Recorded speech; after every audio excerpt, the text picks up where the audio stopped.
What would you do if the two people you trusted most in the world systematically destroyed your life for money? Sarah Mitchell thought she had it all: a successful husband, a loyal best friend, and a baby on the way. But when she tuned into a charity gala live stream from home, pregnant and exhausted, she witnessed something that shattered her reality forever. Her husband Derek kissing her best friend Jessica on stage in front of thousands of viewers. But this wasn't just an affair. This was the final move in a $2 million conspiracy that had been orchestrated for months. They had stolen her company, her reputation, her child, and nearly her sanity. But Sarah Mitchell was about to prove that a woman with nothing left to lose is the most dangerous enemy of all. This is the story of the ultimate betrayal and the most satisfying revenge you'll ever hear. Sarah Mitchell hummed softly as she arranged white roses in crystal vases throughout their Austin penthouse. Tomorrow would mark Derek's 36th birthday, and she wanted everything perfect for the surprise party she had been planning for weeks. At 7 months pregnant, every movement required careful calculation, but love fueled her determination. The late afternoon sun streamed through floor-to-ceiling windows, casting golden light across the marble countertops where she had spread party planning materials. Guest lists, catering menus, and decorative samples covered every surface. This party represented more than celebration. It symbolized their journey from Derek's humble beginnings in rural Texas to his current status as Austin's most successful tech entrepreneur. "Babe, I'm home." Derek's voice echoed from the entryway, but something felt different. The usual warmth was missing, replaced by a detached formality that made Sarah's stomach tighten. She waddled toward the entrance, one hand supporting her lower back. "Perfect timing. I wanted to show you the final arrangements for tomorrow." Derek barely glanced at the carefully organized displays. Instead, he scrolled through his phone with the intensity of someone avoiding conversation. His sandy brown hair looked disheveled, his typically crisp button-down wrinkled. Dark circles shadowed his eyes, suggesting another late night at the office. "Actually, about the party," he began, still not meeting her gaze. "Maybe we should postpone it. The Martinez deal is heating up, and I really need to focus." Sarah felt her carefully constructed plans beginning to crumble. "Derek, we've already sent invitations. The caterer has been confirmed for weeks. Your brother Tom is flying in from Dallas specifically for this." I know. He finally looked up, but his expression remained distant. "It's just business. Sarah, you wouldn't understand the pressure I'm under right now." The dismissive tone stung more than the words themselves. When had her husband started speaking to her like she was incapable of understanding his world? She had been there from the beginning, working 60-hour weeks at the marketing firm while he coded in their tiny apartment. Her campaigns had helped launch his app when they had nothing but dreams and determination. "I understand pressure," she replied quietly. "I understand that we built this company together. I understand that tomorrow is important because it celebrates how far we've come." Derek's phone buzzed, and his attention immediately shifted. A smile crossed his face as he read the message, the first genuine smile she had seen from him in weeks. But it wasn't directed at her. "Who's texting?" she asked, trying to keep her voice casual. "Just Jessica. She's helping coordinate some client events." He pocketed the phone quickly. "Look, if the party means this much to you, we'll do it. But I might have to step out for a few calls." Jessica Parker. Sarah's college roommate, maid of honor, and supposedly closest friend. They had met during freshman orientation at University of Texas, bonding over their shared small-town backgrounds and big city dreams. Jessica had been the first person Sarah called when Derek proposed, the first to know about the pregnancy, the first invited to every milestone celebration. But lately, Jessica seemed to appear whenever Derek needed something. Client events, business dinners, networking functions, always Jessica offering to help. Always Jessica understanding the demands of Derek's success in ways that Sarah apparently could not. "That's sweet of her to help," Sarah managed.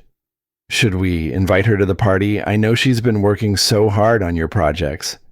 Something flickered across Derek's expression. Guilt, panic. It passed too quickly to identify. "She'll probably be busy," he said. "You know how demanding her influencer schedule is." Sarah nodded, but unease settled in her chest like a stone. Jessica's social media empire had exploded over the past year, transforming her from struggling blogger to Austin's most followed lifestyle influencer. Her posts about entrepreneurship, success, and living your best life garnered millions of views. Recently, her content had featured more and more glimpses of high-end business meetings, luxury locations, and mysterious collaboration projects she couldn't discuss yet. As Derek headed upstairs for a shower, Sarah remained surrounded by party preparations that suddenly felt hollow. She picked up her phone to call Jessica, thinking perhaps her friend could offer reassurance about Derek's recent distance. But before she could dial, a text notification appeared. It was from Jessica. "Can't wait for tomorrow night. Derek's going to be so surprised." Sarah stared at the message, confusion growing. She hadn't mentioned the party to Jessica yet. In fact, she had been debating whether to invite her, given how busy Jessica claimed to be with work. How did Jessica know about the surprise party? And why did Sarah suddenly feel like the one who was about to be surprised? Sarah's fingers trembled as she reread Jessica's text message. The logical part of her mind offered reasonable explanations. Maybe Derek had mentioned the party in passing. Maybe Jessica had guessed based on Sarah's previous birthday celebrations for him. But a deeper instinct, honed by months of subtle changes in her marriage, whispered that something was terribly wrong. She climbed the stairs slowly, her pregnant body protesting each step. The sound of running water from their master bathroom provided a soundtrack to her growing anxiety. Sarah sat on the edge of their king-sized bed, staring at the phone screen until the words blurred. Their bedroom had once been a sanctuary. The walls displayed framed photos documenting their journey, Derek's first successful app launch, their wedding day, ultrasound images of their unborn daughter.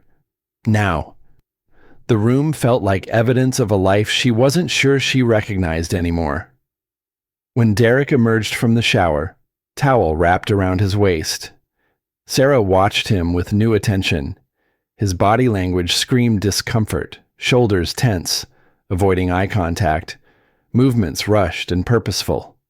He dressed quickly, selecting clothes with unusual care. "Going somewhere?" she asked. "Just back to the office for a few hours. The Martinez presentation needs fine-tuning before tomorrow's meeting." Another lie. Sarah knew his schedule intimately. She had managed his calendar for years before his assistant took over. There was no Martinez meeting on Saturday. "Derek." Her voice carried a firmness that surprised them both. "We need to talk." He paused in buttoning his shirt, finally meeting her eyes in the mirror. "About what? About us? About why you're lying to me? About why my best friend knows about your surprise party before I tell her?" For a moment, vulnerability flickered across his features. Sarah glimpsed the man she had fallen in love with 8 years ago, uncertain, struggling, dependent on her strength and belief in his potential. But the moment passed quickly, replaced by defensive irritation. "You're being paranoid, Sarah. Pregnancy hormones are making you imagine things." The dismissal felt like a slap. "Pregnancy hormones. Is that your explanation for everything now? For why you come home late, smelling like perfume that isn't mine? For why you guard your phone like state secrets? For why you flinch when I touch you?" Derek's hand stilled on his collar. "What perfume?" Sarah stood, moving to their walk-in closet. From behind his hanging suits, she retrieved a dry cleaning receipt dated 3 days ago. The itemized list included a woman's silk dress size 6, not Sarah's current size 10. Whose dress? Derek. The color drained from his face. For several seconds, only the sound of their air conditioning filled the space between them. "It's for Jessica," he said finally. "She spilled wine on herself at the client dinner last week. I offered to have it cleaned." The explanation sounded rehearsed, but Sarah wanted desperately to believe it. The alternative, that her husband and best friend were betraying her while she carried his child, felt too devastating to accept. "Why didn't you mention it?" "Because I knew you'd react exactly like this." His tone grew harder. "Everything is suspicious to you lately. I can't have a conversation with a female colleague without you analyzing it for hidden meanings." Gaslighting. Sarah recognized the technique from psychology classes she had taken years ago. Make the victim question their own perceptions, their own sanity. But recognition didn't diminish its effectiveness. Doubt crept in, poisoning her certainty. Maybe she was being paranoid. Maybe pregnancy had made her hypersensitive to changes that meant nothing. Maybe the distance she felt was natural. Men often struggled with impending fatherhood, pulling away when they felt overwhelmed by responsibility. "I'm sorry," she whispered. "You're right. I've been on edge lately." Derek's expression softened slightly. He moved closer, placing his hands on her shoulders. For a moment, Sarah thought he might confess everything, might explain the secrets and reassure her fears. Instead, he kissed her forehead with the mechanical affection of obligation. "Why don't you rest? I'll be home later, and we can talk more about the party arrangements." After he left, Sarah sat alone in their bedroom, surrounded by the trappings of success that suddenly felt meaningless. The penthouse apartment, the designer furniture, the expensive art, all of it purchased with money from the company she had helped build. The company that bore Derek's name alone. She picked up her laptop and found herself scrolling through Jessica's Instagram account. The recent posts painted a picture of glamorous success designer outfits, exclusive events, mysterious business meetings in upscale locations. In several photos, Jessica wore jewelry that Sarah didn't recognize, expensive pieces that seemed beyond the reach of even a successful influencer's budget. One image made Sarah's breath catch. Jessica posed in a restaurant. Sarah recognized the exclusive steakhouse where Derek claimed to have taken clients just last week. The timestamp showed the photo was taken on the same night Derek had come home late, exhausted, claiming the dinner had run longer than expected. Sarah zoomed in on the background, searching for clues. They're partially visible in the reflection of a wine glass. She could make out a figure across the table. The image was too blurry to identify definitively, but the silhouette looked familiar. Very familiar. Her phone rang, Jessica's name appearing on the screen. Sarah stared at it for several rings before answering. "Hey girl." Jessica's voice bubbled with enthusiasm. "I was just thinking about you. How are you feeling? The pregnancy treating you well?" "I'm managing." Sarah's voice sounded hollow to her own ears. "Jessica, can I ask you something?" "Of course. Anything." "Were you at Romano's Steakhouse last Tuesday night?" A pause, just long enough to confirm Sarah's suspicions. "Romano's, no. I don't think so." "Why?" Another lie. Sarah felt something fundamental shift inside her chest. The foundation of trust that had supported her most important relationships was cracking, and she could hear the damage spreading like ice breaking under pressure. "No reason. Just thought I saw someone who looked like you." When the call ended, Sarah remained motionless on her bed, one hand resting on her swollen belly. Inside, her daughter moved restlessly, as if sensing her mother's distress. "I'm going to protect you," Sarah whispered to her unborn child. "Whatever is happening, whoever is lying to us, I won't let them hurt you." But even as she made the promise, Sarah wasn't sure she possessed the strength to keep it. The two people she trusted most in the world were slipping away from her, and she didn't know how to hold on. The charity gala livestream began at 7 p.m. sharp, broadcasting from the elegant Driscoll Hotel ballroom to thousands of viewers across Texas. Sarah had positioned herself in the living room's most comfortable chair, her laptop balanced on her pregnant belly, a bowl of popcorn within reach. She told herself she was simply supporting Derek from home, being the understanding wife who recognized his need for important networking opportunities. But her real motivation was surveillance.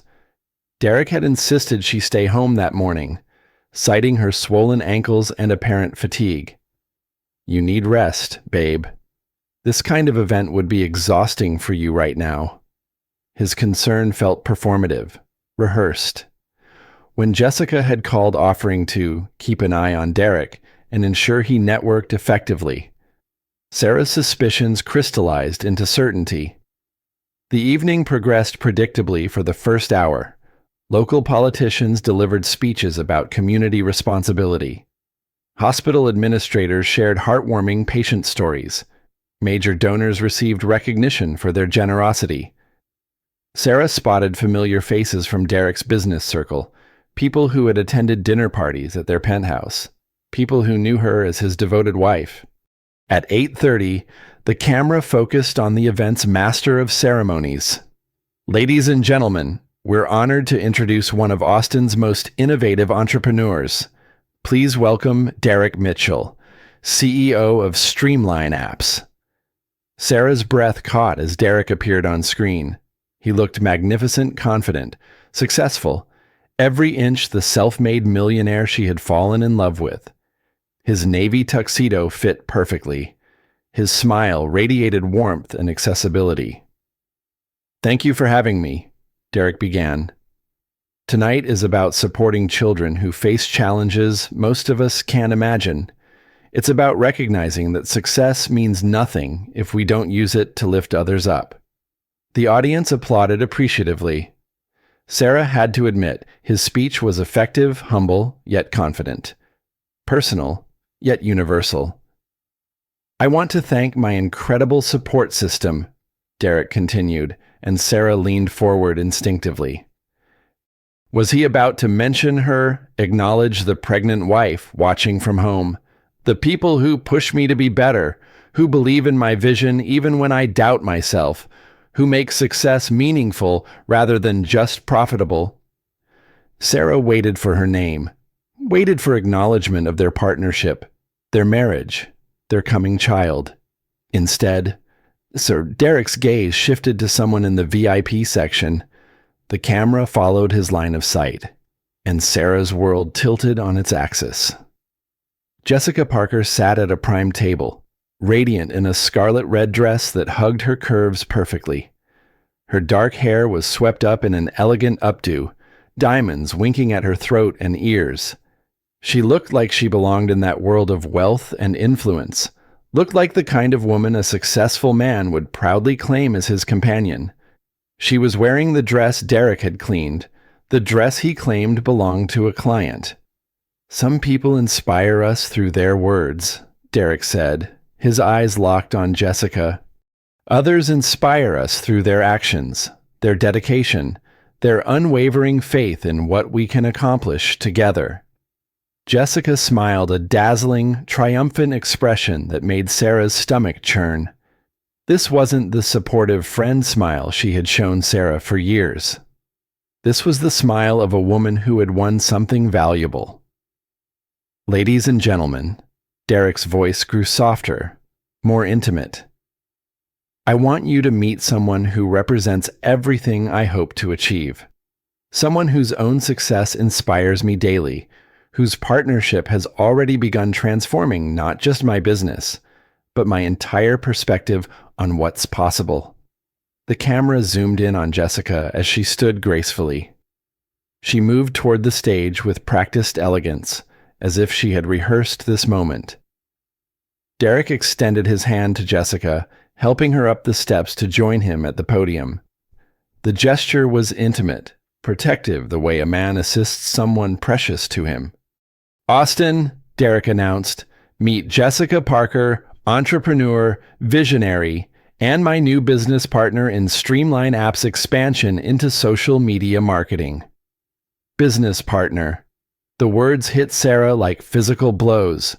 Jessica was joining Derek's company, the company Sarah had helped conceive and build, the company that represented their shared dreams and sacrifices. But Sarah sensed something deeper than business in Derek's tone, in the way he looked at Jessica, in the chemistry crackling between them on stage. The audience seemed to sense it too. Cameras flashed more frequently. Murmurs rippled through the crowd. Derek and Jessica posed for photos, their bodies positioned closer than mere business partners would stand. His hand rested on her lower back, possessive, familiar. She leaned into him naturally, as if they had done this before, as if they belonged together in the spotlight. The pain in Sarah's chest intensified, spreading outward like poison through her bloodstream. This public announcement wasn't just about business. It was Derek's way of replacing her, not just professionally, but personally. Then Derek did something that shattered Sarah's heart completely. He leaned down and kissed Jessica's cheek. It wasn't a professional kiss, wasn't the kind of platonic gesture between business associates. It lingered too long, was too tender, carried too much intimacy. The audience erupted in delighted surprise. Cameras flashed like strobe lights, and Jessica's smile became radiant with victory. Sarah's vision blurred with tears, but she couldn't look away. On screen, her husband and best friend basked in applause and attention that should have belonged to his family.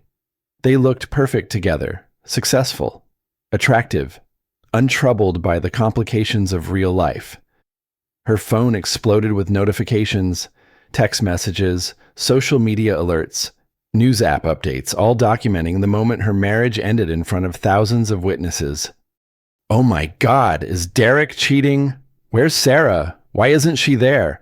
This is so awkward. Poor Sarah must be devastated." But the cruelest message came from her own body. As the stress and shock overwhelmed her system, Sarah felt a sharp, urgent pain in her lower abdomen, then another, stronger this time. Her water broke in a warm rush, soaking the chair and her clothing. Labor. 7 months pregnant. Home alone. Watching her life implode on live stream. Sarah was going into premature labor. She fumbled for her phone with shaking hands, dialing 911 as contractions began to tear through her body. 911. What's your emergency? I'm in labor. Sarah gasped between waves of pain. 7 months pregnant. Home alone. Please hurry. As paramedics rushed her to the hospital, Sarah caught one last glimpse of the live stream on her phone. Derek and Jessica were dancing now, lost in each other's eyes, oblivious to the destruction they had caused. Sarah's daughter was coming early, entering a world where her father had already chosen someone else. The hospital room smelled of antiseptic and broken dreams.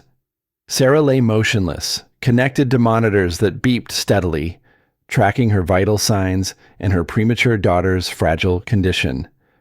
Through the fog of exhaustion and medication, she could hear medical staff discussing her case in hushed tones outside her door. Her daughter, born 6 weeks early because her mother's world had collapsed in real time. Sarah's hands rested on her now empty belly, mourning the pregnancy that had ended so abruptly, so traumatically. A soft knock interrupted her thoughts.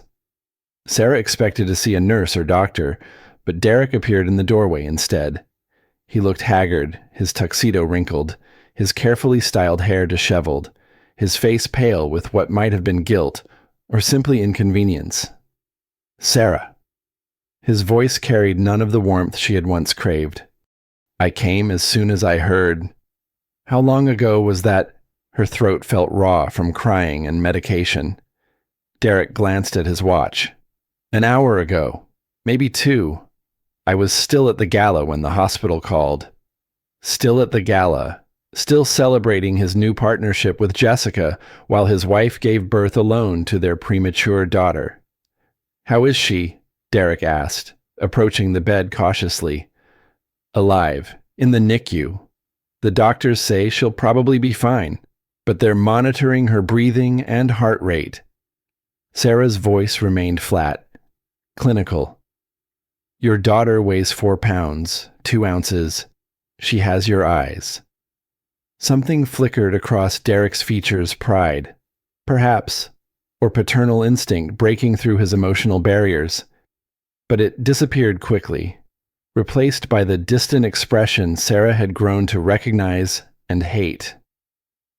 That's good news, he said, as if discussing a business acquisition rather than their child. Is it? Sarah struggled to sit up straighter. Is any of this good news to you? Derek. Your wife going into premature labor because she discovered your affair? Your daughter born early because of the stress you caused? Derek's jaw tightened. I don't know what you think you saw. I saw everything. Sarah's voice grew stronger, fueled by righteous anger. I watched you kiss another woman on live television. I watched you announce her as your business partner without discussing it with me. I watched you replace me in every way that matters. Derek pulled out his phone, scrolling through messages with practiced indifference. We'll talk about this when you're feeling better. Right now, I need to handle some business issues. Another knock interrupted them. This time, a man in an expensive suit entered, carrying a leather briefcase that radiated legal authority. Behind him stood a woman Sarah didn't recognize, polished, professional, radiating confidence. Derek, the man said with familiar warmth. Congratulations on tonight's announcement. Derek straightened, his demeanor shifting into business mode. Sarah, this is Robert Chen, my attorney, and this is Diana Foster from Foster Strategic Communications. Sarah's blood chilled. Derek had brought his lawyer and a PR specialist to her hospital room. This wasn't a concerned visit from her husband. This was a strategic business meeting. Mrs. Mitchell, Diana said with practiced sympathy. Unfortunately, tonight's events have created some complications. Social media is buzzing with speculation about your absence from the gala, about Derek's relationship with Jessica. Robert opened his briefcase, retrieving a thick folder. Sarah, we need to discuss the future of your marriage and your role in Derek's business ventures. The words hit like physical blows. My role. The Streamline app's partnership with Jessica represents a significant opportunity, Derek said, his voice carefully neutral. But certain arrangements need to be clarified to protect everyone's interests. Sarah stared at her husband, this stranger who spoke in corporate euphemisms about destroying their family. What arrangements? Robert placed papers on her bedside table. Divorce proceedings. We've been preparing them for several weeks. Several weeks. They had been planning this betrayal for weeks, maybe months, while Sarah planned birthday parties and prepared for their daughter's arrival. Derek had been strategizing her removal from his life. You can't be serious? Sarah's voice barely rose above a whisper. Additionally, Robert continued, there are concerns about your emotional stability affecting Derek's business reputation. The stress-induced labor, the accusations about his professional relationships. I watched him kiss another woman on live television. A professional gesture taken out of context. Diana interjected smoothly. Derek avoided her eyes. Sarah, you'll be well provided for. The settlement is generous. I don't want your money. I want my husband back. I want my marriage back. The marriage was over the moment you decided to make wild accusations instead of supporting my career growth, Derek said, his voice growing harder. Jessica understands the demands of success. You never did. Robert placed additional papers on the table. These transfer ownership of all marital assets to Derek, including the penthouse and Sarah's stake in Streamline apps. Sarah's vision blurred with tears and rage. You can't take away my stake in the company. I helped build it. Actually, Robert said with legal precision, the company was incorporated in Derek's name alone. You have no legal claim to ownership. The room spun around Sarah. In one devastating night, she had lost her husband, her best friend, her role in the company she had helped create, and nearly lost her daughter. Now they wanted to take away her financial security as well. I need time to think, she managed. Derek stood, straightening his jacket. Of course. But Sarah, understand that this is happening regardless of your cooperation. You can make it easy for everyone, especially our daughter, or you can make it difficult. The outcome will be the same. As they prepared to leave, Derek paused at the door. I'll be by tomorrow to see the baby. We'll need to discuss custody arrangements. Custody, Robert answered before Derek could respond.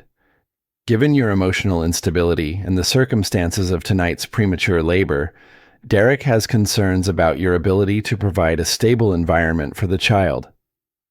They were going to try to take her daughter too. As the door closed behind them, Sarah lay alone in the sterile hospital room, staring at the legal documents that would erase her life. Her phone buzzed with a text message from Jessica. Hope you're feeling better. Can't wait to meet the little one. Sarah turned off the phone and closed her eyes, trying to summon the strength to fight for what remained of her shattered life.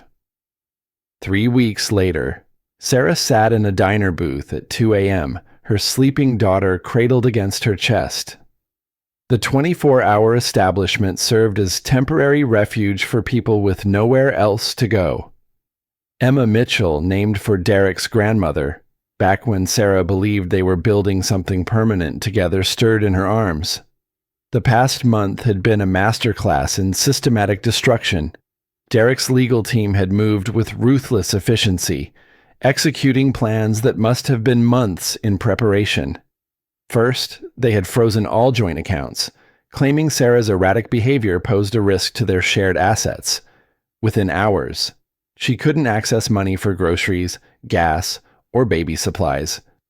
The credit cards were canceled the same day, leaving her financially stranded. Then came the media campaign.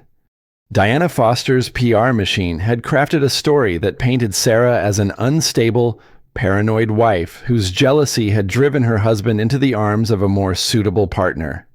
Strategic leaks to gossip bloggers described heated arguments and emotional outbursts that painted Derek as the long-suffering husband. The cruelest blow had come from recordings.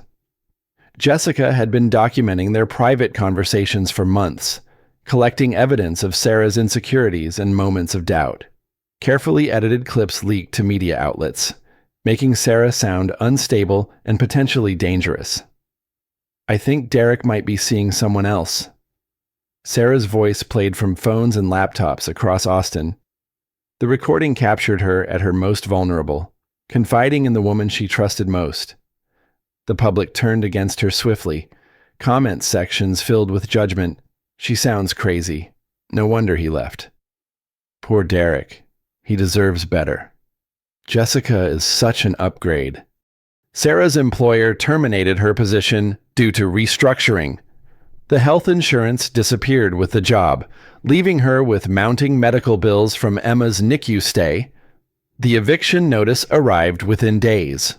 Now she lived in her old Honda Civic, moving between parking lots to avoid police attention. She showered at truck stops, fed Emma in public restrooms, and tried to maintain dignity while her world collapsed. Her phone rang. The caller ID showed her brother's name, one of the few people still taking her calls. Tommy. She tried to keep her voice steady. Sarah, you can't keep living in your car with a newborn. It's not safe. Before she could respond, another call came through. Sarah Mitchell. The voice was professional, unfamiliar. This is Detective Martinez with the Austin Police Department. I need you to come to the station for questioning regarding harassment and stalking behavior directed at Derek Mitchell and Jessica Parker. More lies.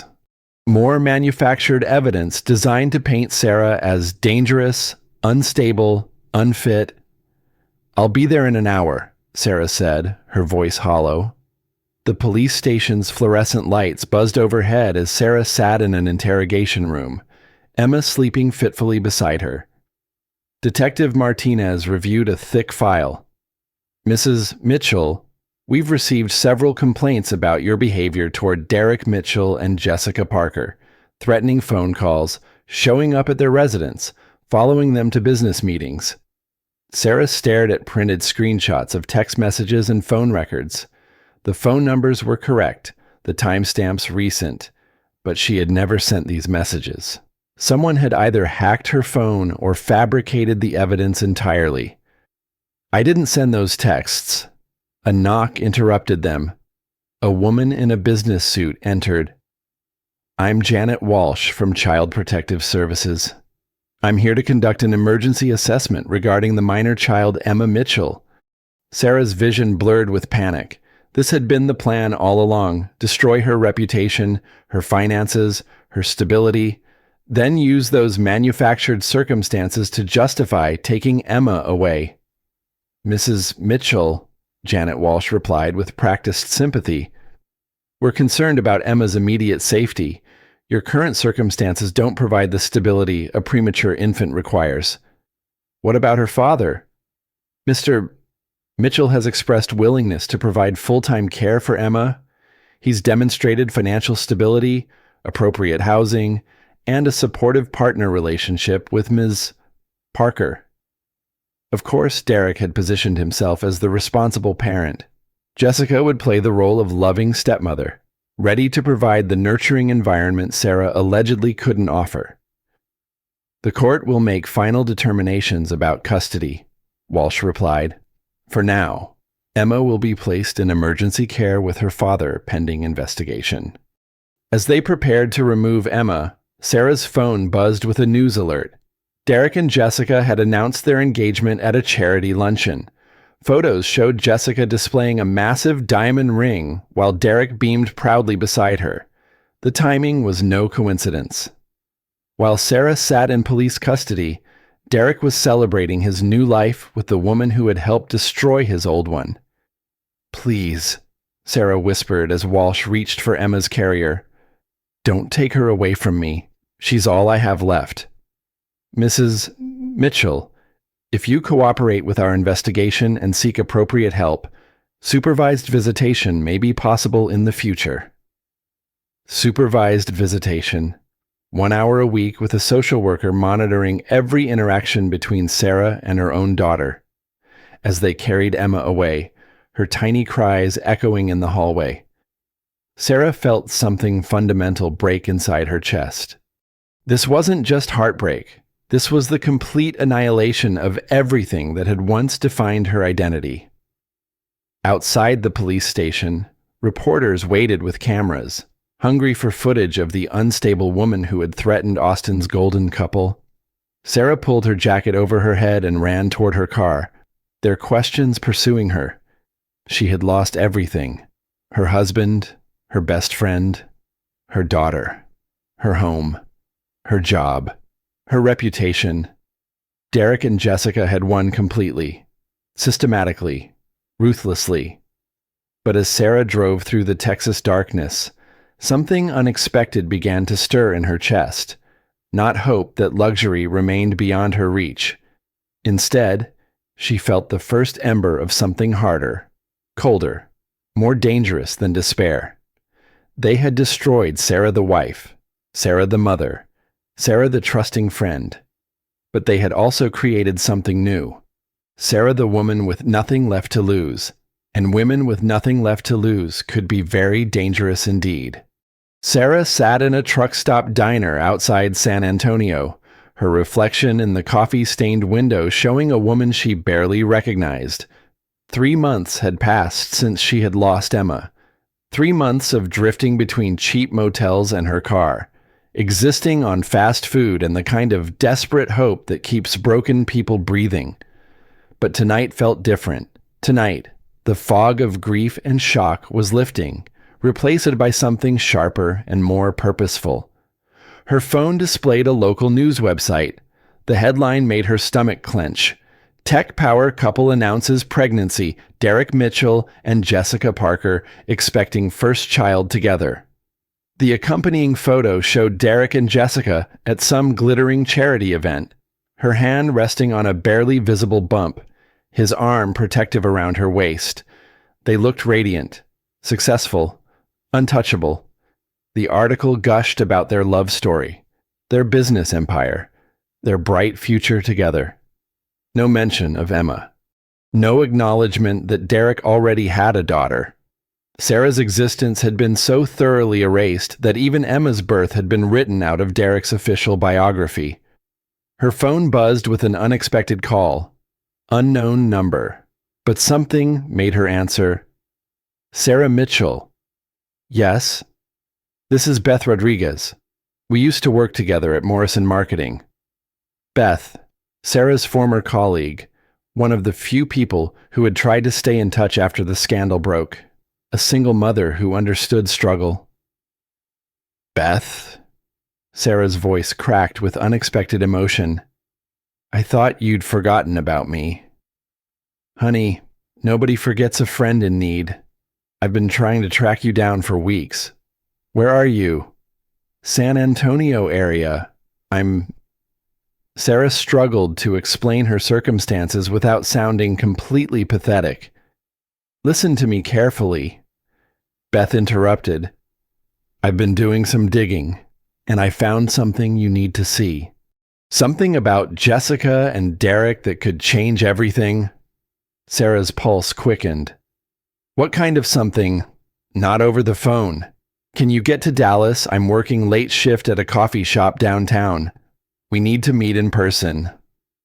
An hour later, Sarah stood in a Western Union office, holding $300 in cash Beth had sent, and feeling the first spark of hope she had experienced in months. The coffee shop occupied a converted warehouse in Deep Ellum. Sarah spotted Beth immediately, still compact and energetic, her dark hair pulled back in a practical ponytail, her expression serious. You look terrible, Beth said without preamble, pulling Sarah into a fierce hug. Beth guided her to a corner booth, glancing around to ensure they weren't being watched. Sarah, what I'm about to show you is going to be hard to hear, but it's also going to make you very, very angry. And anger is what you need right now. She placed a laptop on the table, opening several browser windows with practiced efficiency. I've been investigating Jessica's business dealings, trying to understand how she grew her following so quickly. And it wasn't organic. None of it was real. Beth's voice carried barely contained fury. Jessica was hired. Sarah, hired to seduce your husband and destroy your marriage. The words hit like physical blows. What do you mean hired? Beth turned the laptop screen toward Sarah. Financial records, email communications, contractual agreements, evidence of a conspiracy that went far deeper than simple adultery. Marcus Stone, Derek's biggest business rival, the CEO of TechFlow Dynamics. He's been trying to acquire or destroy Derek's company for years. When direct competition failed, he decided to attack Derek's personal life instead. Sarah stared at bank statements showing payments from shell companies linked to Marcus Stone to Jessica Parker. Hundreds of thousands of dollars, transferred over months. Jessica was paid $2 million to seduce Derek and destroy your marriage, Beth continued. The goal was to destabilize him emotionally, create scandal that would damage his business reputation, and ultimately force him to sell the company at a discount. More documents appeared on screen. Screenshots of encrypted messages between Jessica and Marcus, detailing strategy sessions about how to isolate Derek from his support system, how to manipulate his insecurities, how to position Jessica as the perfect replacement for his inadequate wife. But Derek's business didn't suffer, Sarah whispered. It thrived. That's where the plan went wrong. Instead of seeing Derek as a philanderer who abandoned his pregnant wife, people saw him as a successful man who traded up for a more suitable partner. The scandal actually enhanced his reputation. Beth opened another file. So Marcus adapted. If he couldn't destroy Derek through scandal, he would control him through Jessica. She's not just Derek's business partner and fiancée, she's Marcus's inside agent. Sarah felt the pieces clicking together. Marcus is positioning himself to acquire Derek's company from the inside. Exactly. And Jessica's pregnancy isn't an accident either. Once she has Derek's child, once she's legally entitled to half his assets through marriage, Marcus will have complete leverage over the business. There's more, Beth said quietly. The harassment evidence, the threatening phone calls, the social media posts that got you labeled as unstable Marcus's team fabricated all of it. Sarah's hands shook as she processed the implications. Emma had been taken away based on manufactured evidence. Her reputation had been destroyed by deliberate lies. Why are you showing me this? Sarah asked. Beth's expression hardened. Because I'm tired of watching powerful men destroy women for profit. Because Derek needs to know he's being manipulated before Marcus destroys everything he's built. Derek won't believe me. He thinks I'm crazy, dangerous. That's why we're not going to him first. Beth pulled out a business card. I've been in contact with an investigative journalist who specializes in corporate espionage. She's interested in your story. Sarah stared at the card. Amanda Chen, senior investigative reporter, Dallas Business Journal. This is your chance, Sarah, not just for revenge, but for justice. For Emma, for yourself, for every woman who's been destroyed by men with too much money and too little conscience. For the first time in months, Sarah felt something other than despair. What do you need me to do? Beth smiled, the first genuine smile Sarah had seen in months. We're going to war, honey, and we're going to win. Amanda Chen's office in downtown Dallas resembled a war room more than a newsroom. Whiteboards covered every wall, connected by red string that mapped relationships between players in what she had dubbed Operation Heartbreak. Financial documents, photographs, and printed emails created a paper trail of conspiracy that would have impressed FBI investigators. Sarah sat across from Amanda's desk, feeling more focused than she had in months. The past 2 weeks had been a whirlwind of covert investigation, strategic planning, and careful documentation gathering. The evidence is solid, Amanda said, reviewing the compiled materials. Financial records linking Marcus Stone to Jessica Parker, encrypted communications discussing strategy, testimony from inside sources at TechFlow Dynamics. This story is going to destroy them. But will it be enough to get Emma back? Amanda's expression softened. Sarah, exposing the conspiracy won't automatically reverse the custody decision. But it will provide grounds for appealing the ruling, especially if we can prove the harassment evidence was fabricated.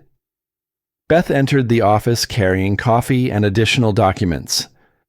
Update from our inside source at TechFlow. Marcus is accelerating his timeline. He's planning to trigger a hostile takeover of Derek's company within the next month. What changed? Sarah asked. Derek's been getting suspicious about Jessica's involvement in his business decisions. She's been pushing him toward partnerships that don't align with his usual strategy. Amanda highlighted sections of a document. According to this internal TechFlow memo, Jessica was supposed to maintain Derek's trust until after their marriage and the birth of their child, but Derek's questioning the partnership structure wants to bring in independent auditors. Sarah felt a mixture of satisfaction and concern. Derek's business instincts were finally overriding his infatuation with Jessica, but his growing awareness also made him dangerous to Marcus's plan. They're going to eliminate him, Sarah realized, not physically, but professionally. They'll destroy his reputation, take control of his company, and leave him with nothing. Just like they did to you, Beth added grimly. Amanda stood, pacing to the evidence board. We need to expose the conspiracy before Marcus makes his move, but we also need ironclad evidence that will survive the inevitable legal challenges. What about Derek? Sarah asked. Shouldn't we warn him? With what credibility? Amanda replied. You're the unstable ex-wife who lost custody of her child due to harassment, at least according to public records. Derek won't believe accusations coming from you. Beth pulled out her laptop. That's why we're going to let Derek discover the truth himself. I've been monitoring Jessica's digital communications, and she's getting careless. On screen, Beth displayed intercepted messages between Jessica and Marcus from the previous night. Jessica, Derek's asking too many questions about the Patterson deal. He wants to involve external consultants. Marcus, stick to the script. You're supposed to be the supportive partner, not the business advisor. Jessica, easy for you to say. You're not the one sleeping with him every night, pretending to love him, carrying his child while planning to destroy him. Marcus, 2 more months, then it's over. The marriage, the pregnancy announcement, the custody arrangement with his existing child, everything will be in place. Sarah's blood chilled. They're planning to use Emma as leverage. Amanda leaned forward. What do you mean? Once Jessica marries Derek and has his second child, she'll be Emma's stepmother. She can influence custody decisions, maybe even push to have my parental rights terminated completely. Beth pointed to another message. Look at this one from 3 days ago. Marcus, the Mitchell situation needs permanent resolution. We can't have the biological mother surfacing later with inconvenient claims. Jessica, already handled. My contacts at CPS are documenting her continued instability. By the time we're ready, terminating her rights will be a formality. This is enough, Amanda said decisively. I'm publishing the story tomorrow morning. Wait. Sarah stood, her mind racing. If we publish now, they'll just deny everything, claim the evidence is fabricated. Jessica will play the victim. So what do you suggest? Sarah moved to the evidence board, studying the timeline of Marcus's plan. We let them execute their strategy, but we document everything as it happens. Real-time evidence of conspiracy, manipulation, fraud. Beth frowned. That's incredibly risky. Everything's already wrong, Sarah interrupted. I've lost my daughter, my reputation, my entire life. But if we can catch them in the act, prove they're actively committing fraud and conspiracy, the evidence becomes undeniable. Amanda considered the proposal. You're talking about going undercover, essentially putting yourself in danger to gather evidence. I'm talking about finally fighting back instead of just running away. Sarah outlined her plan. Instead of exposing Marcus immediately, they would feed Derek carefully selected pieces of information that would lead him to discover the conspiracy himself. Meanwhile, Sarah would document Jessica's continued manipulation, Marcus's involvement, and the systematic destruction of Derek's business.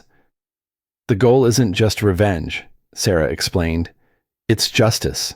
Complete, undeniable. Public justice that restores my reputation and gets Emma back. Beth nodded slowly. It could work. But Sarah, if they realize what you're doing, they'll destroy me completely. I know. Sarah's voice carried a hardness that hadn't been there months ago. But I'm already destroyed. The only question is whether I stay destroyed or take them down with me. Amanda began sketching a revised timeline. We'll need inside help, people willing to go on record. I have an idea about that, Beth said. Derek's brother Tom has been asking questions about Jessica's background. He never liked her. Thought she appeared in Derek's life too conveniently. Sarah felt pieces clicking into place. Tom Mitchell was an artist, a dreamer, but he was also fiercely loyal to family. If they could convince him that Derek was being manipulated, that Emma was being used as a pawn. This is going to be dangerous, Amanda warned. Marcus Stone has resources, connections, people who can make problems disappear. Let him try, Sarah replied. The broken woman who had fled Austin in despair was gone, replaced by someone harder, angrier, more determined. I have nothing left to lose, which makes me more dangerous than he realizes. As they finalized their strategy, Sarah looked at her reflection in Amanda's office window. The face staring back was leaner, sharper, marked by months of struggle, but no longer defeated. The game was changing, and Sarah Mitchell was ready to play for keeps. The Austin Business Expo buzzed with networking energy as Derek Mitchell navigated through crowds of entrepreneurs and investors. Streamline Apps had a premium booth displaying their latest innovations, but Derek's attention was divided. Jessica moved through the crowd beside him, radiant in a navy dress that barely showed her pregnancy, charming potential clients with practiced ease. Something felt wrong. Derek couldn't pinpoint exactly what, but months of subtle inconsistencies were finally coalescing into suspicion. Jessica's business suggestions had grown increasingly aggressive, pushing him toward partnerships that didn't align with his long-term vision. Derek Tom Mitchell approached their booth, his artist's casual attire standing out among the business suits. Derek's younger brother had been distant since Derek's divorce, openly disapproving of how quickly Derek had moved on with Jessica. Tom, Derek's greeting was cautious. I'm surprised to see you here. I need to talk to you, privately. Tom's expression was serious in a way Derek rarely saw from his typically laid-back brother. Jessica stepped closer, her smile bright, but her eyes alert. Tom, how nice to see you. Derek, this can't wait. Something in Tom's tone made Derek agree. They moved to a quiet corner while Jessica remained at the booth. This is about Sarah, Tom began without preamble. Derek's jaw tightened. Tom, we've been through this. Sarah couldn't handle my success. The harassment. That's exactly what I need to talk to you about. Tom pulled out his phone, showing Derek screenshots. I've been investigating the harassment claims. Derek, something's not right. The images showed technical analysis of the threatening messages allegedly sent from Sarah's phone, IP addresses, routing information, metadata all indicating the messages had been sent from locations where Sarah couldn't have been. This is fabricated evidence, Tom explained. Someone wanted it to look like Sarah was harassing you and Jessica. Derek stared at the data, his mind reeling. That's impossible. Derek, Sarah never sent those messages. Someone else did, using her identity. Before Derek could respond, his phone buzzed with an urgent message from his head of security. Mr. Mitchell, we need to talk immediately. There's been a development regarding the TechFlow situation. The security briefing was delivered in a conference room away from the expo crowds.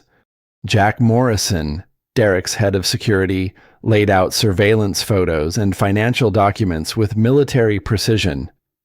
Mr. Mitchell, we've discovered that your fiancée Jessica Parker has been meeting regularly with Marcus Stone, CEO of TechFlow Dynamics.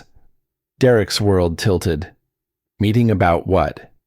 According to our surveillance, These meetings began 6 months before she entered your life. Financial records show significant payments from shell companies linked to TechFlow to accounts associated with Ms. Parker. The photographs show Jessica and Marcus at upscale restaurants, coffee shops, hotel lobbies. Always discreet, always careful, but undeniably regular contact with Derek's biggest business rival. We've intercepted communications suggesting Ms. Parker's relationship with you was orchestrated as part of a corporate espionage operation. Derek felt physically ill. The woman carrying his child had been working for his competitor from the beginning. What about Sarah? The harassment claims. Morrison's expression grew grim. Based on our investigation, the evidence against your ex-wife was manufactured. Ms. Parker and her associates created a false narrative to discredit Mrs. Mitchell. Derek sank into a chair, the full scope of his manipulation becoming clear. Sarah had been telling the truth. Her suspicions, her fears, her desperate attempts to warn him all of it had been accurate. Sir, Morrison added quietly, there's something else. Your daughter Emma. According to our sources, there are plans to use her as additional leverage against you. Derek's hands shook as the pieces fell into place. Jessica's enthusiasm for taking on Emma's care, her suggestions about limiting Sarah's visitation rights, it had all been part of a larger strategy to control every aspect of his life. His phone rang. Jessica's name appeared on the screen. Derek, where are you? There are some people I want you to meet. Potential investors for the expansion project.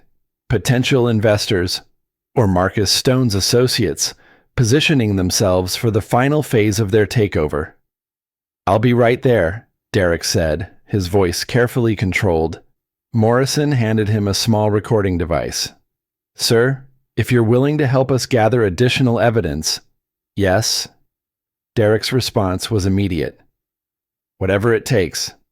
As Derek returned to the expo floor, he saw Jessica with new eyes, the perfect girlfriend who had appeared at exactly the right moment, the supportive partner who understood his business better than his own wife had. She approached him with her usual radiant smile, but Derek could see the calculation behind it now. Derek, I want you to meet some friends of mine, Jessica said, guiding him toward a group of well-dressed strangers. As Derek allowed himself to be led across the convention floor, the recording device hidden in his jacket pocket, he caught sight of a familiar figure near the exit. Sarah. His ex-wife looked different, thinner, harder, but with an alertness in her eyes that he remembered from their early days together. She was watching him, and when their eyes met across the crowded expo hall, she nodded almost imperceptibly before disappearing into the crowd. Derek's pulse quickened. Sarah was here, which meant she knew something was about to happen. Jessica guided him to a sophisticated group that included Marcus Stone himself, tall, silver-haired, radiating confidence. Derek, Jessica said warmly, I'd like you to meet Marcus Stone. Derek shook Marcus's hand, fighting to keep his expression neutral. Mr. Stone, your reputation precedes you. The recording device captured every word as Marcus outlined a partnership proposal that would essentially give TechFlow controlling interest in Derek's company. Jessica stood beside them, playing the supportive partner while pushing Derek toward accepting the deal. It's a generous offer, Derek said carefully, but I'll need time to review the terms. Marcus's smile tightened slightly.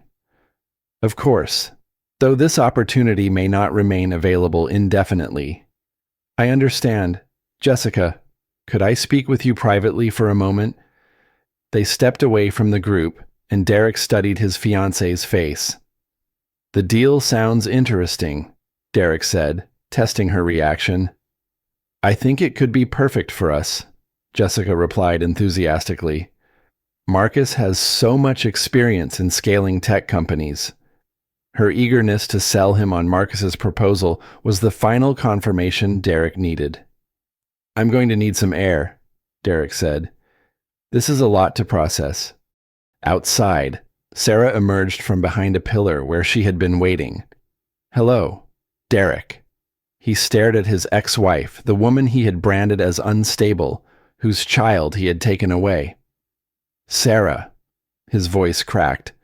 I know about Jessica, about Marcus, about what they did to you.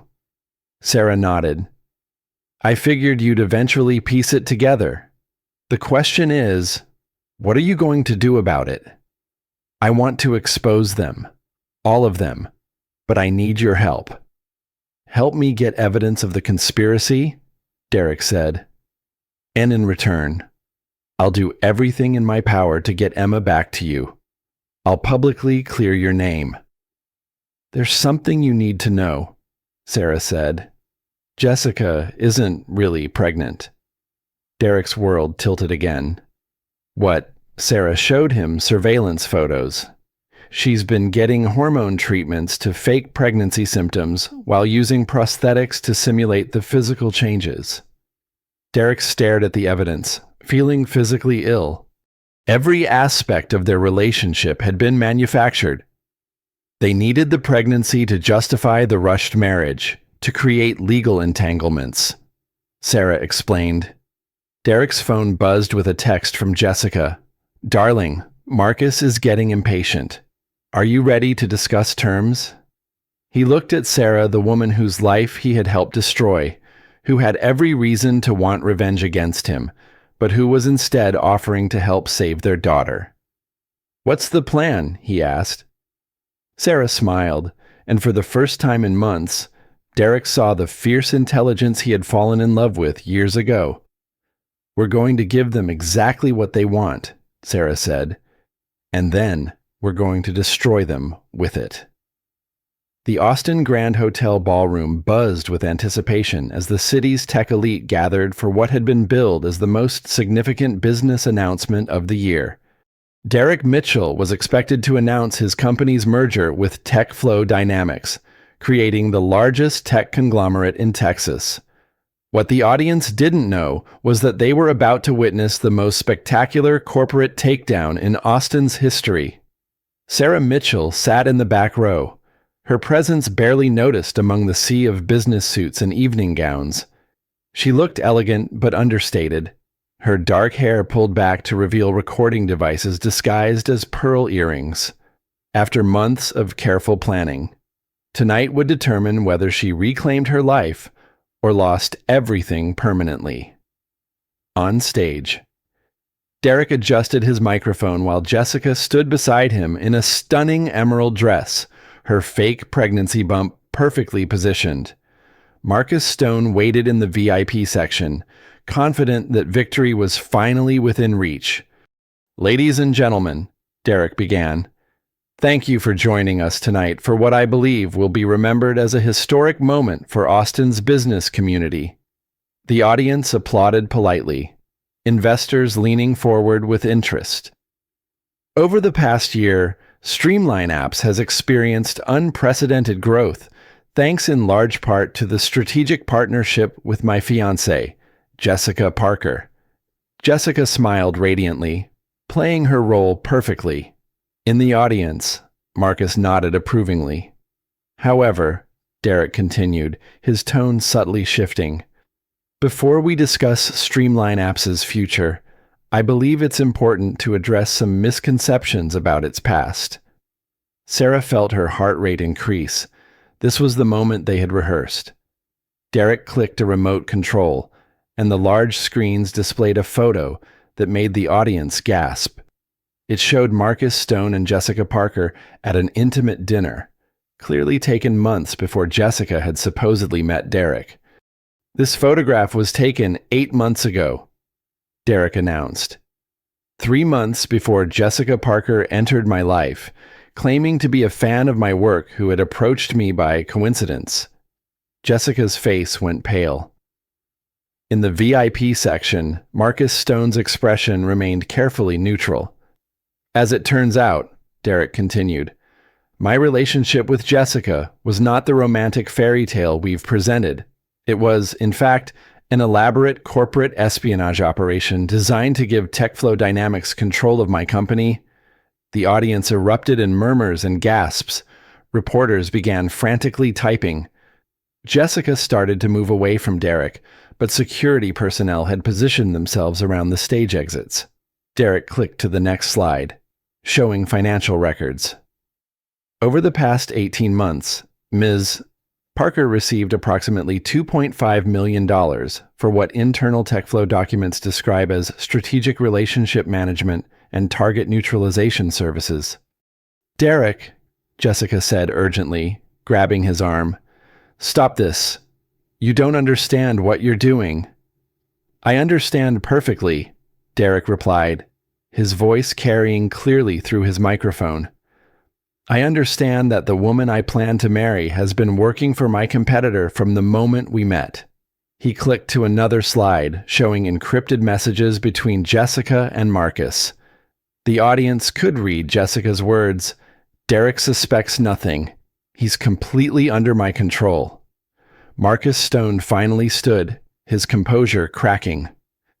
"This is fabrication, corporate espionage to damage TechFlow's reputation." "Is it?" Derek smiled coldly. "Then you won't mind explaining these audio recordings." The ballroom's sound system crackled to life with Jessica's voice. "You're not the one sleeping with him every night, pretending to love him, carrying his child while planning to destroy him." The fake pregnancy revelation sent shockwaves through the audience. Jessica instinctively moved her hands to protect her prosthetic belly. "But perhaps the most disturbing aspect of this conspiracy," Derek continued, "was the systematic destruction of my ex-wife, Sarah Mitchell, who had the misfortune to recognize that something was wrong." Sarah felt tears prick her eyes as Derek continued. "Sarah tried to warn me, tried to protect our family. In response, this conspiracy manufactured evidence to make her appear unstable, dangerous, unfit to care for our daughter." New slides showed the fabricated harassment evidence, the coordinated campaign to destroy Sarah's reputation. "My ex-wife lost her job, her home, and ultimately custody of our daughter, based on evidence that was entirely fabricated by people who saw her as an obstacle to their corporate takeover." In the back of the ballroom, Sarah stood slowly. Hundreds of heads turned toward her as she walked down the center aisle, her dignity intact. The audience watched in stunned silence as the woman they had been told was dangerous appeared composed, elegant, and completely sane. "Sarah," Derek said as she approached the stage, "would you join me? Please." Jessica backed away as Sarah climbed the steps. "Derek, she's dangerous. She's been stalking us." "No," Sarah said calmly, taking the microphone. "I've been gathering evidence. With the help of investigative journalists and law enforcement, we've documented every aspect of this conspiracy." Sarah addressed the audience directly. "For months, I've been portrayed as a bitter ex-wife. Tonight, you've seen the truth. I was the target of a coordinated attack designed to remove me from my daughter's life and clear the path for corporate espionage." She clicked to a new slide showing Emma Mitchell. "This is our daughter, Emma. She's been used as a weapon against both her parents." "But tonight," Sarah continued, "justice begins." On cue, FBI agents entered the ballroom from multiple doors. The audience watched in amazement as Marcus Stone and his associates were approached by federal law enforcement. "Marcus Stone," the lead agent announced, "you're under arrest for conspiracy to commit wire fraud, corporate espionage, and violation of the Computer Fraud and Abuse Act." Jessica tried to run, but security had anticipated her escape attempt. As FBI agents approached her, she finally broke character completely. "You don't understand," she screamed at Derek. "I did love you. It started as a job, but I really fell in love with you." Derek looked at her with a mixture of pity and disgust. "Jessica, you destroyed my family for money. You stole my daughter from her mother. Whatever you think you feel now doesn't matter." As Jessica was led away in handcuffs, Sarah felt a weight lifting from her shoulders. Derek took Sarah's hand as they faced the audience together. "I want to publicly apologize to my ex-wife, Sarah Mitchell. She was right about everything, and I failed to protect her when she needed me most." Sarah squeezed his hand gently. "Derek, what matters now is Emma. She needs both her parents." Derek's phone buzzed with a call from his lawyer. "The judge wants to see you and Sarah tomorrow morning. Based on tonight's revelations, Emma's custody arrangement is being reviewed immediately." Sarah closed her eyes, hardly daring to hope that she might finally hold her daughter again. Later, as Sarah drove through Austin's streets, her phone displayed a text from Derek's lawyer. "Judge Murphy wants to see you at 9 a.m. tomorrow. Bring Emma's stuffed elephant. She's been asking for it." Emma remembered her. After months of separation, Sarah's daughter still remembered. Tomorrow, Sarah would walk into a courthouse, not as a defendant, but as a mother fighting to reclaim her child. The evidence was on her side. The truth was finally public. And justice was within reach. Justice had been served. And more importantly, she was finally going home to her daughter. 6 months later, Sarah pushed Emma's stroller through Zilker Park, Austin's skyline glittering in the late afternoon sun.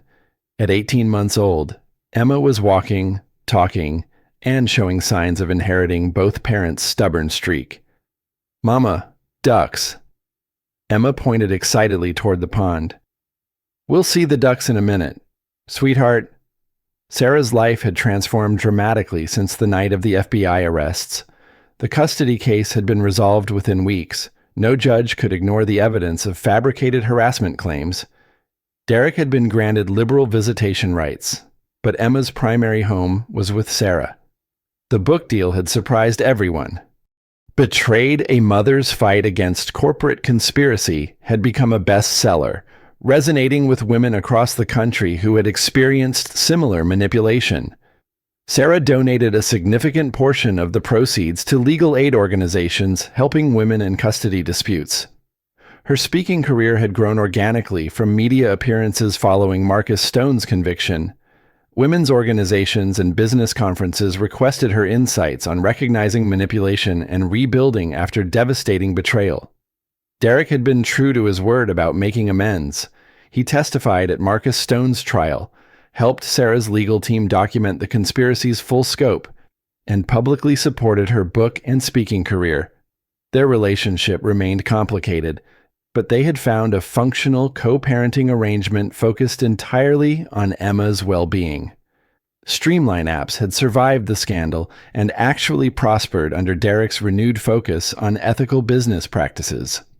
Jessica Parker had been sentenced to 3 years in federal prison for conspiracy and fraud. Her social media empire collapsed overnight.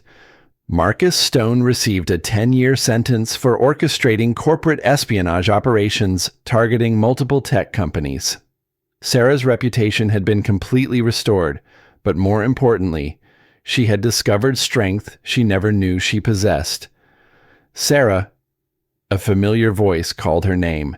She turned to see Beth Rodriguez approaching with her own children. Beth had been promoted to senior management after her role in exposing the conspiracy became public. "How are you doing?" Beth asked, settling on a park bench while their children played nearby. "Good, really good." Sarah meant it. "Emma's talking more every day.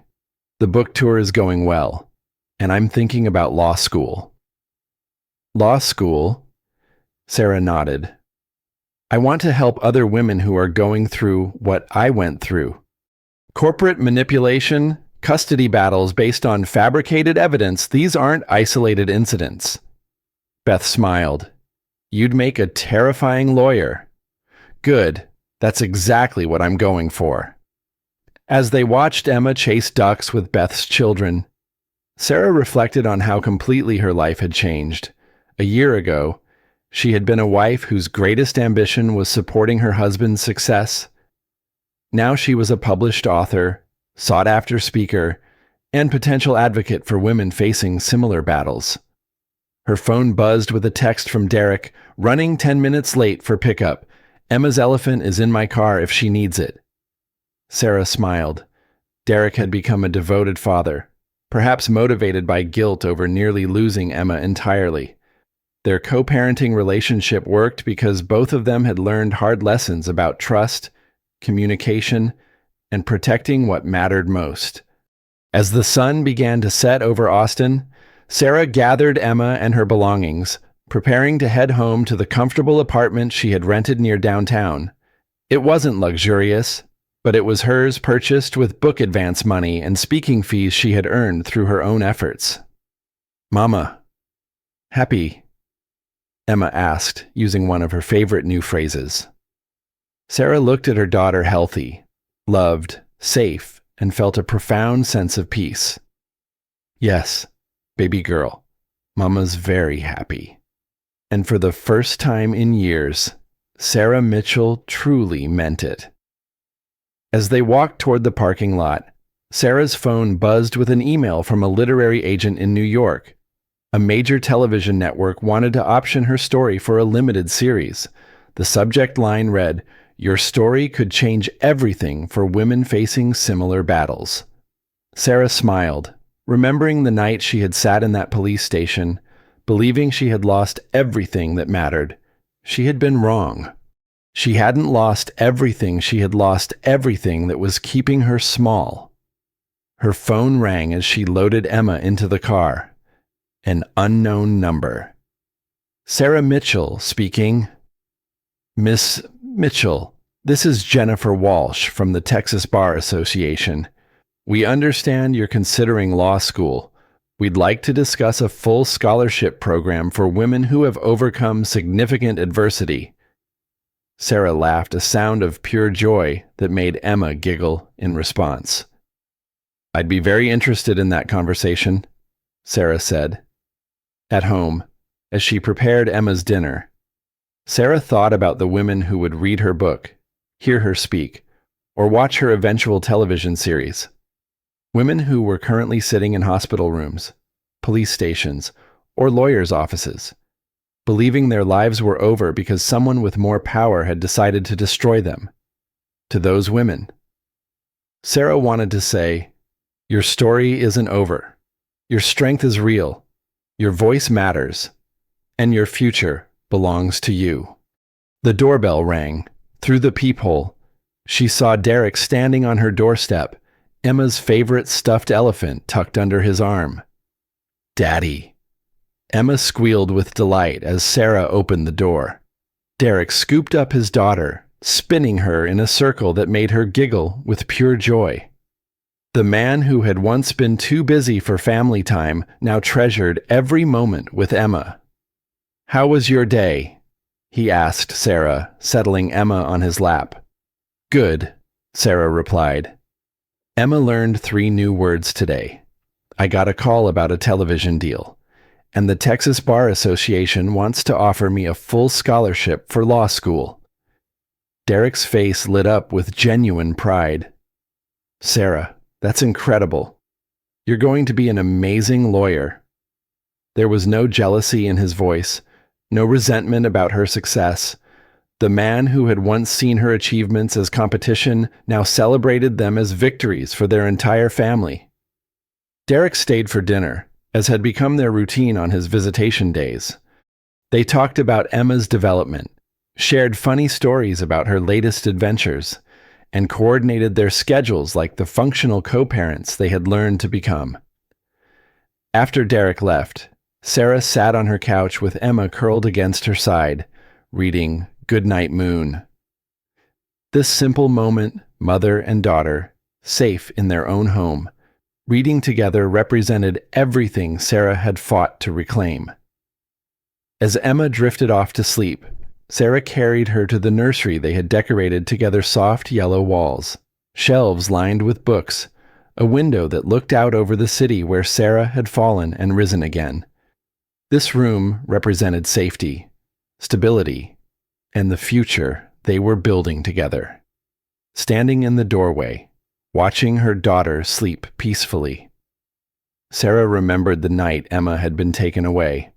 That broken woman felt like someone from another lifetime. Her phone buzzed with a text message from Amanda Chen. "Just saw the news about the TV deal. Congratulations! Your story is going to change lives." Sarah smiled, heading to her own room. Tomorrow would bring new challenges interviews about the television series, preparation for law school applications, speaking engagements where she would share her story with audiences who needed to hear that survival was possible. But tonight, she was simply Sarah Mitchell, mother, author, survivor, and fighter. The woman who had lost everything and discovered that sometimes losing everything was the beginning of finding yourself. As Austin settled into quiet evening rhythms outside her window, Sarah felt the deep satisfaction that came from knowing she had not just survived, she had transformed. Her pain had become purpose. Her betrayal had become wisdom. Her breakdown had become breakthrough. The millionaire had left his pregnant wife for her best friend. But the pregnant wife had become something far more powerful, a woman who refused to stay down, who turned destruction into reconstruction, who proved that the end of one story could be the beginning of something greater. And in the morning, Sarah Mitchell would wake up ready to help other women write their own stories of rising. If Sarah's journey from victim to victor inspired you, smash that like button and let me know in the comments, what would you have done in her situation? Share this story with someone who needs to hear that it's possible to rise from rock bottom. And don't forget to subscribe for more incredible true stories of resilience and justice. Your support helps me bring these powerful stories to light.